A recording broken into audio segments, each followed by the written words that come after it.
जितनी भी बीमारियां होती हैं बड़ी पेट से, किडनी, लीवर से जुड़ी हुई, उसमें जब आप शंकर भगवान को जल चढ़ाएं, जब शिव जी को आप जल चढ़ाएं और कुंडकेश्वर महादेव का नाम लेकर जल चढ़ाकर अगर वो जल थोड़ा सा लेकर आकर आचमन कर रहे हो, अगर डायलिसिस भी चल रहा होगा तो धीरे धीरे बंद हो जाएगा और किडनी, लीवर काम करना प्रारंभ कर देंगे। लक्ष्मी जी ने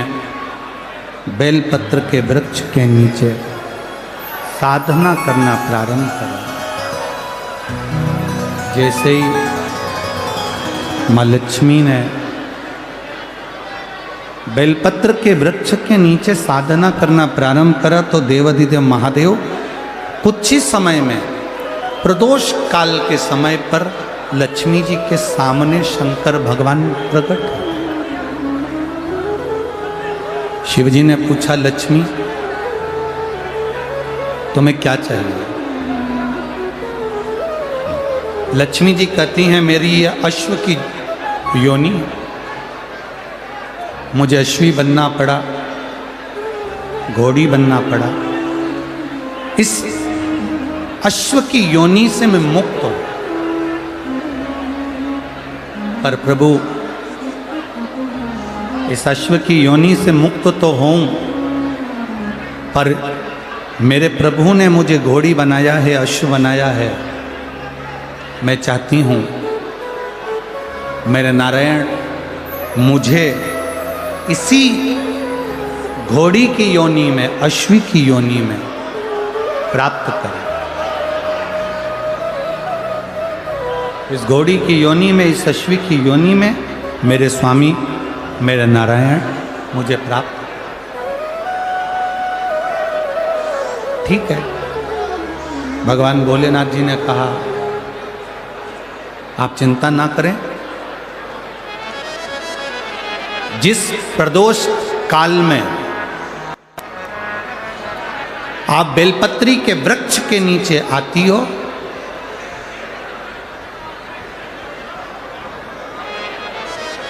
दुनिया का कितना भी दरिद्र व्यक्ति हो, चाहे दुनिया का कोई व्यक्ति ऐसा हो जिसका कभी व्यापार चलता ही नहीं हो, उसने 50 बार बदल के देख लिया, फैक्ट्री चली नहीं रही, जिस काम को करने के लिए जाते हैं वो काम टल जाता है, आज की जगह कल, कल की जगह परसों, परसों की जगह नरसों, काम होता ही नहीं। बेटा बेटी का संबंध करने जा रहे हैं पर हो ही नहीं रहा।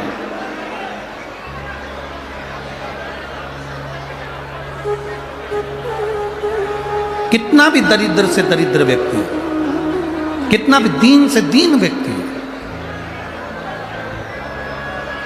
एक नियम वो अगर अपनी जिंदगी में बना ले, प्रदोष काल में, प्रदोष के समय पर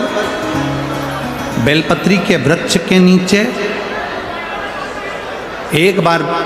जाकर नमन करना और प्रदोष काल में शंकर भगवान के मंदिर में दिया लगाना, ये दो चीजें अगर वो 3 महीना भी लगातार कर ले तो उसके जीवन में कभी कोई समस्या आ ही नहीं सकती, कोई दुख आ ही नहीं सकता। एक नियम बना, जैसे जिस नारी को, जिस पुरुष को, जिस बच्चे को, जिस बड़े को चर्म रोग हो जाता है, चमड़ी सफेद पड़ने लगती है, जब चमड़ी सफेद पड़ने लगती है, चर्म रोग जैसा जब हो जाता है या चर्म रोग उसको घेरने लगता है, चमड़ी जब सफेद पड़ने लगे या चमड़ी काली पड़ने लगे या चर्म रोग सोराइसिस जैसी बीमारी तक के लिए है हमारा,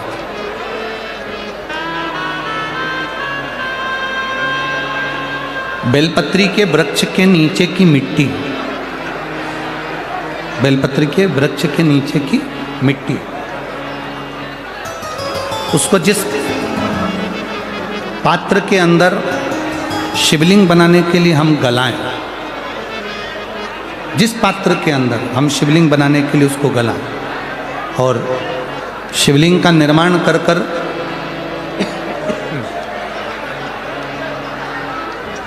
हम बेलपत्री के वृक्ष के नीचे उसका पूजन करें, उसका विसर्जन करें। और बेलपत्री के नीचे की जो मिट्टी है जिस पात्र में गलाई जाती है, उस पात्र के पानी का स्नान, उस मिट्टी का थोड़ा सा भाग अपने शरीर पर लगाकर, जहाँ सफ़ेद चमड़ी हो रही हो या श्वेत चमड़ी हो रही हो, वहाँ लगाकर और उसका स्नान करना यदि हम प्रारंभ करें। परंतु प्रदोष, जैसे अपन शंकर भगवान के मंदिर जाते हैं, दर्शन करते हैं, पूजन करते हैं, उसी तरह बेलपत्री के वृक्ष के नीचे की मिट्टी को गलाकर हम शिवलिंग का निर्माण करते हैं। स्नान करना या शरीर पे लगाने के साथ में सबसे ज़्यादा जरूरी है शंकर भगवान के उस शिवलिंग की पूजन करना, पार्थिव लिंग की पूजन करना।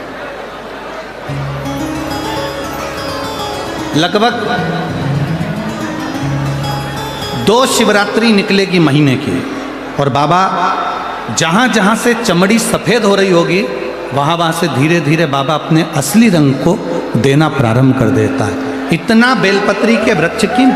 पार्थिव लिंग निर्माण और पूजन की उस मिट्टी का इतना वर्णन हमारे शास्त्र करते हैं, इतना वर्णन।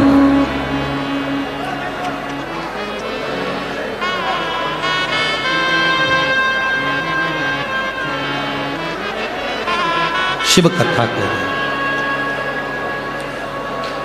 शिव महापुराण की कथा वर्णन कर रहे। स्वयं भगवान देवादिदेव महादेव ने नारायण से जाकर प्रार्थना करी। स्वयं भगवान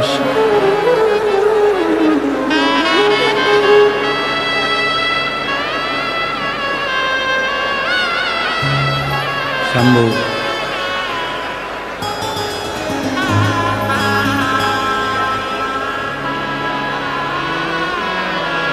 स्वयं भगवान शंकर ने नारायण से जाकर प्रार्थना करी कि माता लक्ष्मी आपके लिए तप साधना कर रही हैं, आप उनको जाकर दर्शन दीजिए। भगवान नारायण शिव जी के कहने पर जाने लगे। भगवान शंकर के कहने पर भगवान नारायण जाने लगे, पर भगवान शिव जी ने भगवान नारायण को रोका, और भगवान शिव जी ने नारायण को रोककर कहा, प्रभु रुको, मेरा निवेदन केवल इतना सा है, जैसे माता लक्ष्मी घोड़ी बनकर, अश्वी बनकर पृथ्वी पर गई हैं, आप अश्व बनकर पृथ्वी पर जाकर लक्ष्मी को लेकर आए। भगवान स्वयं नारायण अश्व बनकर पृथ्वी पर जाते हैं और लक्ष्मी जी को लेकर आते हैं। शिव महापुराण की कथा कहती है, भगवान शंकर का संवाद कहता है, स्वयं नारायण और स्वयं माता लक्ष्मी बेलपत्री के वृक्ष के नीचे विराजमान शिवलिंग का पूजन करते हैं और बेलपत्र की परिक्रमा करते हैं। जैसे ही उन्होंने बेलपत्र की परिक्रमा करी, शंकर भगवान वहाँ सम्मुख में जब आते हैं तो नारायण और लक्ष्मी जी भी अश्व की योनि से छूट जाती हैं, और नारायण भी अश्व योनि को त्याग कर नारायण लक्ष्मी बनकर वैकुंठ का निवास करने लगते हैं। स्वयं नारायण